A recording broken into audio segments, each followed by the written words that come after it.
Bonjour mes chers étudiants. Aujourd'hui, on va voir les vers plats qu'on appelle les platelments. La dernière fois, on a vu les spongiaires et les cnidaires, c'est l'état diploblastique. Et là, on arrive à l'état triploblastique, mais acélomate, parce qu'il n'y a pas de cavité, il n'y a pas de célome. Alors, vous avez ici la cavité primitive du tube digestif. Vous avez en jaune l'endoderme, en bleu c'est l'ectoderme, et à l'intérieur c'est la formation du mésoderme. Alors, ce sont des protostomiens parce que ce sont ceux dont la bouche se forme en premier. Donc, la bouche se forme en premier et l'anus se formera en second. Alors, avant, chez les cnidaires, il y avait la symétrie rayonnante ou la symétrie radiaire, mais à partir des platelments, on aura apparition de la symétrie bilatérale, et ainsi il y aura une partie droite et une partie gauche. Alors, l'embranchement des platelments, ce sont des vers au corps mince et plat. Ils viennent juste après les cnidaires et les spongiaires qui sont des diploblastiques. Et après, on verra les nématelments qui sont les vers ronds et qui sont pseudocélomates. Et viendront ensuite les célomates avec les annélides, les mollusques, les arthropodes, les échinodermes et les chordés. Alors ici, c'est un vers plat. Vous voyez ici les ocelles. Là, c'est le ténia saginata qui ressemble à un ruban. Il ne faut pas oublier que ce sont les turbellariés ici que vous voyez avec la cavité digestive très digitée, le pharynx, la bouche. Alors regardez la forme du ver qui est foliacé comme une feuille d'arbre. Alors les vers plats, on commence par les généralités. Ce sont des animaux qui sont triploblastiques, donc 3 feuillets. Ils sont acélomates, donc ils n'ont pas de célome. Ils sont aplatis dorso-ventralement et on voit le début d'une céphalisation. Ils ont un mésoderme qui donne naissance aux organes et aux muscles, mais il n'y a pas de formation de célome dans le mésoderme. Donc c'est une répétition. Alors l'étymologie du mot platelment, alors platus ça veut dire large et plat, helment ça veut dire vers. Donc ce sont des vers plats. Il existe 4 classes, donc 4 clades. Il y a plusieurs espèces, 13 780, triploblastique acélomate. Le tube digestif, il est aveugle, ça veut dire qu'il n'a pas de continuité, qu'il n'y a pas d'anus. L'appareil excréteur et le système nerveux sont très très simples. Il n'y a ni appareil respiratoire, ni appareil circulatoire. Et parmi les classes qu'on va voir, il y a les turbellariés, les cestodes, les trimatodes. Il y a aussi les monogènes, mais on ne va pas voir. Diapo suivante. Alors, on reprend un peu la systématique. Ce sont des vers plats acélomates. Système digestif incomplet du moment qu'il est aveugle, il n'a pas de continuité, il n'a pas d'où faire ressortir la nourriture. Ils sont souvent hermaphrodites à fécondation interne. Les propriétés sont importantes de régénération.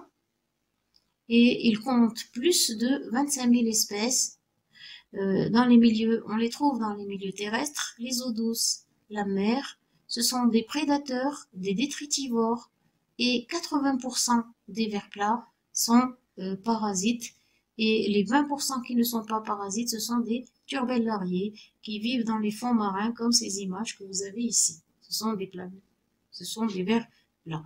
La douve, c'est un parasite. Le ténia, c'est un parasite. Trématodes et cestodes, ce sont des parasites. Alors, on reprend la classification. La classe, là, on commence par les turbellariés, c'est la première classe. Ils ont un corps court, foliacé comme une feuille, de petite taille, recouvert de cils vibratiles. Le tube digestif est sans anus, bouche située sur la face ventrale. La classification est basée sur la morphologie du type digestif. Il y a 3 ordres seulement. L'ordre des acelles qui n'ont pas d'intestin, bouche, ils ont le tube digestif formé par bouche et le pharynx, et ils sont microphages. Il y a les triglyphes avec les planaires dont l'intestin a 3 branches, une antérieure et deux latéro-postérieures, qui ont un fort pouvoir de régénération. Ils habitent les eaux douces, les mers et quelques espèces sont terrestres. Il y a aussi l'ordre des polyclades, intestins avec de nombreux diverticules, rayonnantes, carnivores. Ce sont des espèces marines, parfois d'assez grande taille, pouvant aller jusqu'à 10 cm. Alors nous, on va s'intéresser uniquement aux planaires ou aux triclades. Alors les planaires ou triclades, ils sont acélomates, forme plate, comme vous voyez ici. Alors les turbellariés avec les planaires qui sont de petite taille, ils ne sont pas parasites. Ils ont une cavité gastro-intestinale très ramifiée. Ils ont un épiderme cilié parce que tout autour il y a des cils. Ils ont des ocelles au niveau de la tête qui aident à détecter la lumière. Du moment qu'ils ne sont pas parasites, ils ont des ocelles au niveau de la tête. Il y a aussi une paire de ganglions nerveux associés avec un cordon nerveux longitudinal. Donc il y a les ocelles et une paire de ganglions nerveux. Alors ici, l'individu, on a un planaria, ils ont un fort pouvoir de régénération. Alors si on coupe une partie, la partie du milieu, elle va régénérer la tête et le bas. Si on coupe la moitié haute, cette moitié va régénérer la partie inférieure. Si on coupe le planaire de la moitié inférieure, et cette partie inférieure va nous donner la tête. Donc, soit un individu, si on le coupe en trois, il va nous donner 3 individus.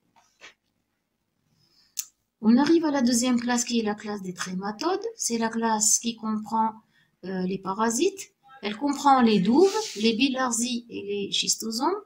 Ce sont des vers qui ont des cycles de vie très complexes et qui sont soit des ectoparasites ou des endoparasites.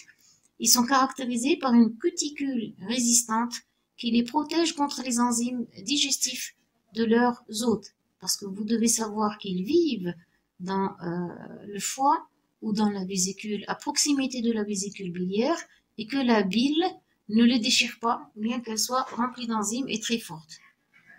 Alors, le premier exemple, c'est Schistosoma mansoni. Alors, Schistosoma mansoni, mâle et femelle. Alors, Schistosoma mansoni possède 2 ventouses.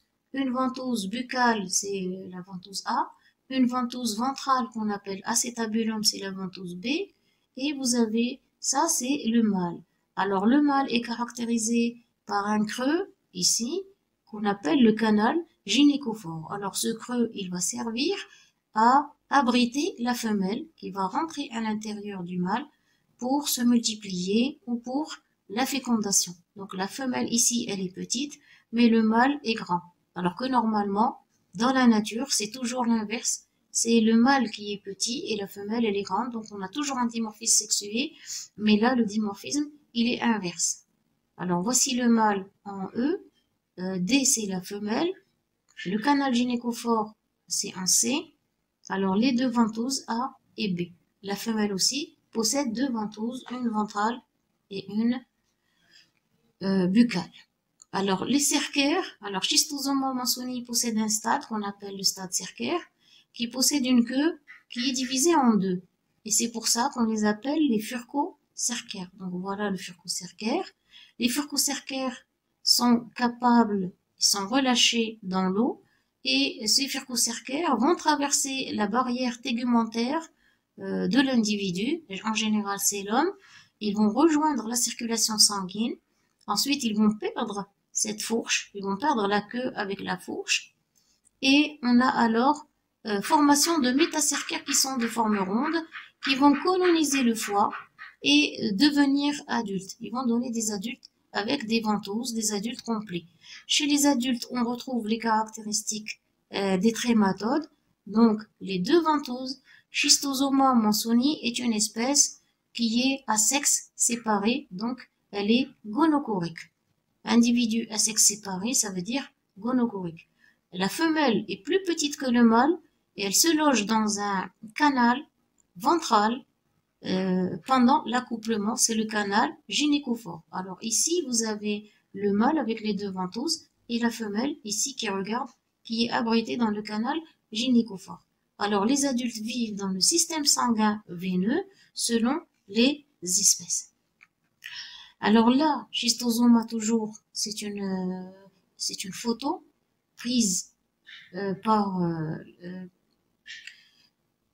microscopie électronique. Alors, schistosoma mansoni sont de petite taille. Vous avez le mâle et la femelle qui est à gauche. Donc, voilà la femelle et voilà le mâle. Là aussi, le mâle et femelle qui sont dans le sein. Là, c'est le cycle qu'on va voir en détail dans un moment. Alors, schistosoma mansoni, ce sont des trématodes à sexe séparé. L'hôte définitif, c'est l'homme. Il y a un hôte intermédiaire qui est le mollusque et qui vit dans l'eau douce.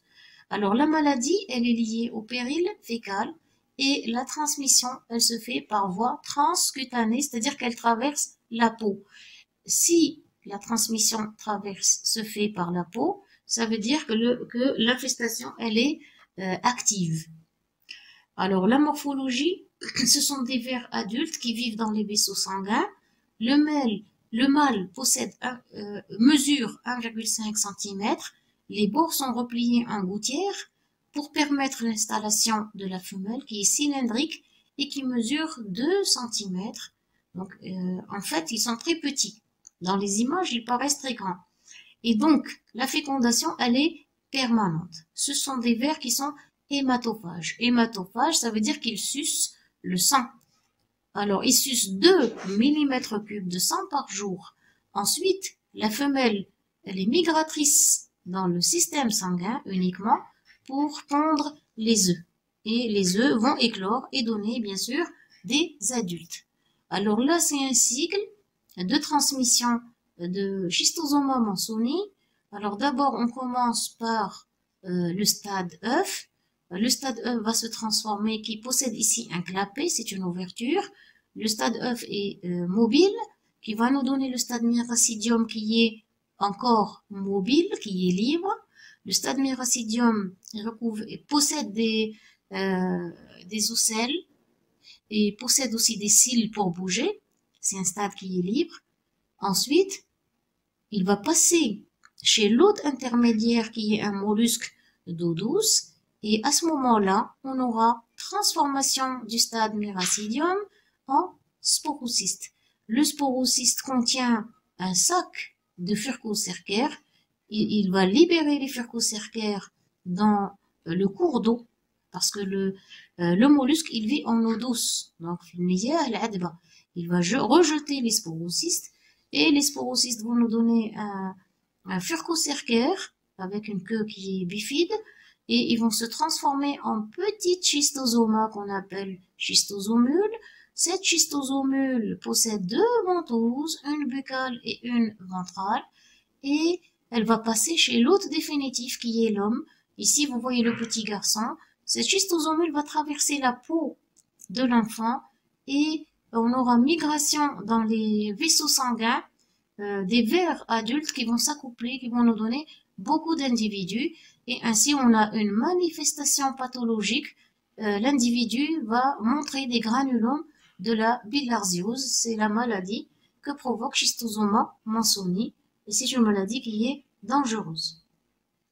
Alors, voici par écrit ce que je viens de vous dire. Donc, nous avons éclosion de l'œuf qui va sortir du miracidium dans l'eau. Donc, on a l'œuf. D'abord, on a sorti de l'individu à travers les selles ou bien à travers les urines. L'œuf embryonnaire et larvaire. On l'appelle ici, ça c'est un stade qui va donner le stade miracidium. Le stade miracidium va éclore et nous donner, va éclore, il va pénétrer dans le mollusque qui est l'hôte intermédiaire. Ensuite, on a une multiplication asexuée par polyembryonie. Alors, les larves furcocercaires sont aquatiques. Il y a 500 microgrammes qui sortent du mollusque. Donc, il va libérer le mollusque, il va libérer ses furcocercaires. Alors, le furcocercaire ensuite va traverser la peau de l'homme, il va perdre la queue, et ce petit bout-là, au niveau de la tête, possède déjà 2 ventouses. Et ensuite, on a pénétration transcutanée en milieu aquatique, perte de la queue et transformation en larve qu'on appelle schistosomule.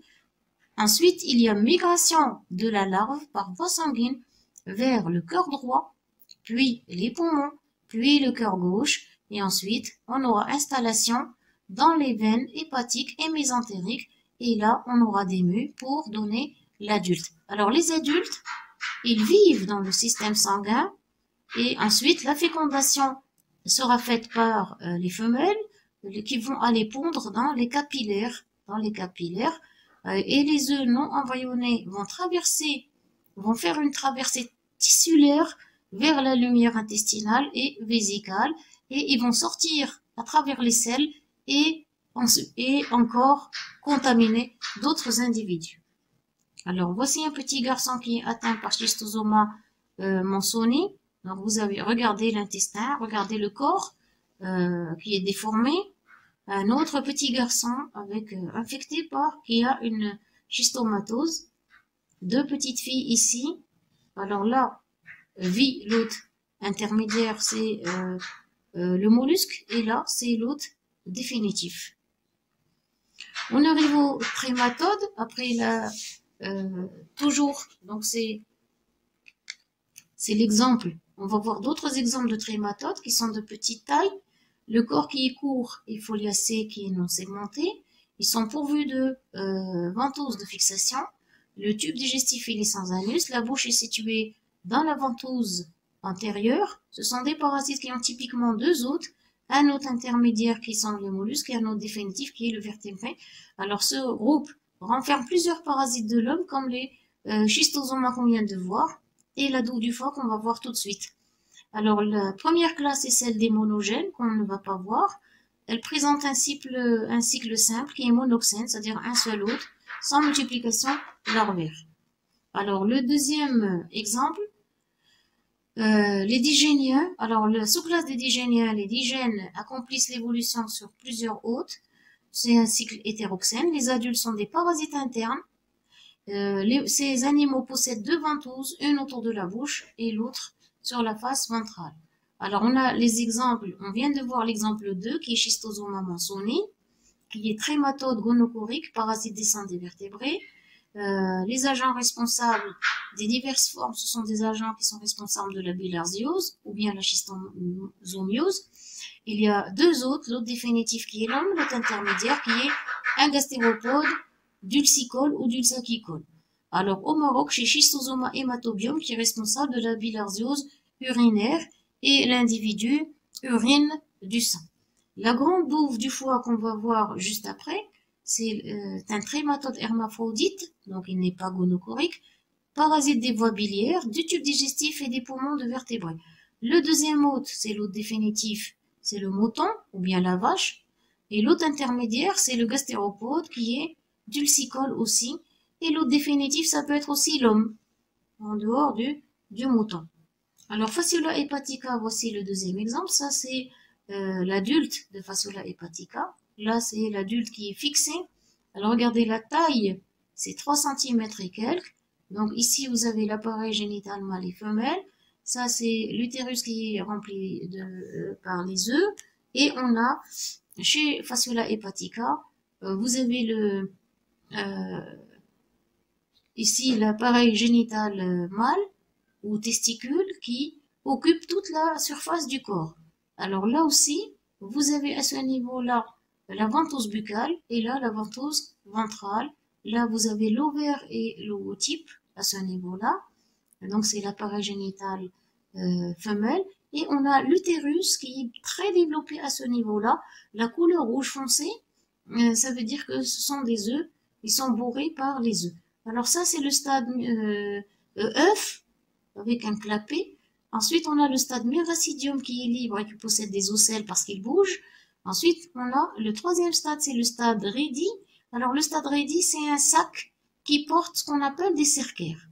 Alors ici, ce sont des cercaires parce qu'ils n'ont pas la queue bifide. Alors le cercaire, il possède vers le haut deux ventouses. Une ventouse buccale et une ventouse ventrale.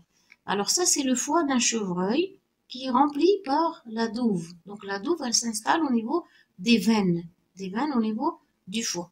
Il est infecté par la grande douve. Ça, c'est un exemple.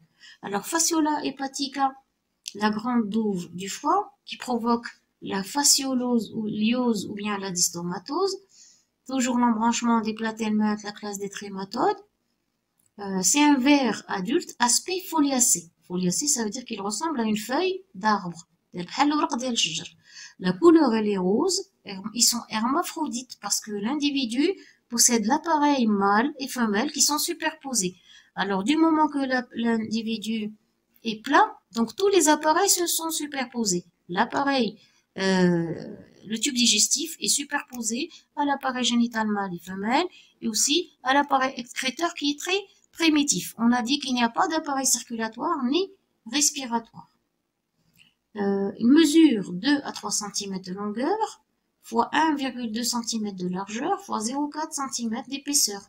Ils ont un cône céphalique, voilà le cône céphalique antérieur. La cuticule, elle est épaisse et elle est recouverte d'épines. Hein. C'est pour ça que la bile ne tue pas Fasciola hepatica. Il y a une autre espèce qu'on appelle Fasciola gigantea et qui ressemble bien sûr à Fasciola hepatica mais qui est plus grande. Alors l'œuf, il est ovoïde, il est allongé, il est operculé. Donc il a un opercule, il s'ouvre grâce à l'opercule. Il n'est pas embryonné à la pente. Alors le cycle de Fasciola hepatica, donc les œufs, on commence toujours le cycle par les œufs. Alors les adultes sont dans les canaux biliaires, du foie, de l'hôte définitif. Il va éliminer par les fesses, donc l'élimination fécale des œufs, il va éliminer les œufs. Les œufs seront embryonnés dans l'eau. Il y aura éclosion, libération du stade myracidium. Le stade myracidium va pénétrer chez le mollusque, qui est aquatique, mais d'eau douce. Et là, on aura pénétration du myracidium chez la limnée, c'est un escargot d'eau douce, et à multiplication et formation de rédis. Alors les rédis, comme on a dit tout à l'heure, c'est un sac qui est rempli de cercaires. Et ensuite, il y a libération des cercaires qui vont s'enquister, se transformer en métastades, métacercaires. Ils vont s'enquister sur des plantes aquatiques, le cresson, le marseta, les plantes que vous connaissez qui vivent en bordure de l'eau. Et là, s'il y a quelqu'un qui vient manger ces plantes au bord de l'eau, donc il va les manger et qui ne va pas cuire très bien ces plantes, il pourra s'infester par Fasciola hepatica. Donc on a contamination par ingestion de plantes aquatiques comme le cresson, etc. Et les adultes vont aller vivre dans les canaux biliaires du foie de l'hôte définitif. Donc c'est pour cela qu'il faut bien cuire tout ce que vous cueillez, même nana, brola, tout ce que vous avez comme plante, soit aquatique ou non aquatique, vous pouvez trouver des parasites.